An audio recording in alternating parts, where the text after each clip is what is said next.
Tá gelado, tá quente não. Você gosta de sorvete quente, Mayara? Eu ouvi dizer que no primeiro semestre eu gostava, né?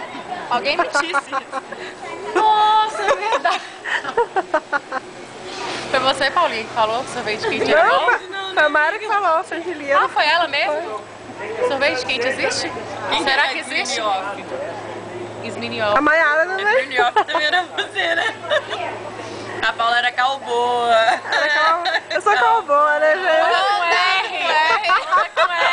Gente, para, isso que eu não posso falar, não. Isso não pode falar, não. Paulinha, você falava Honda com R. Aí, Mayara falava Esminoff. Esmirnioff. O que a Débora falava? Não, eu sou a única direita daqui. Ah, você é a tal, hein? Não, a Paula Calboa ganhou. Galboa? Calboa. O que é isso? É cowboy? Feminino de cowboy é cowboy. Feminino de cowboy é cowboy. Essa Paula. Amei, vocês são muito criativos. Mas pior que é verdade. Galboa. Tudo que o Renato pirraçava naquela época, né? Eu não fico perto, senão... Eu ia te dar.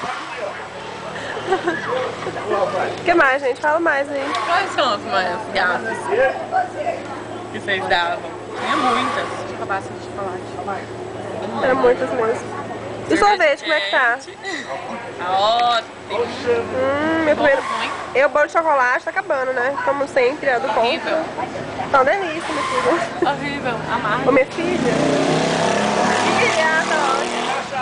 Não aproxima não, né? Aproxima antes. Durante não. Ah, durante não, né? O que você quer? E aí, gente, o que mais, não? Virou papinha já o sorvete da Mayara. Manda beijo. Virou mesmo. Meteu já tudo. E assim? Sabe o que faz? Sabe o que faz?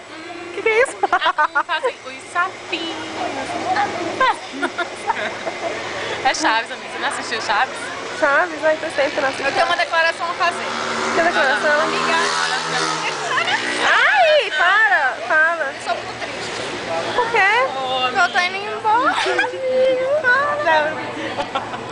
Porque eu tô indo embora e tô deixando grandes amigos, irmãs. Grandes amigas, aí só abraça ela.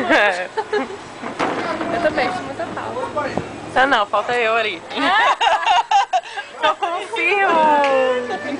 Oh, pronto, acabou. Mas eu amo vocês demais, estão no meu coração.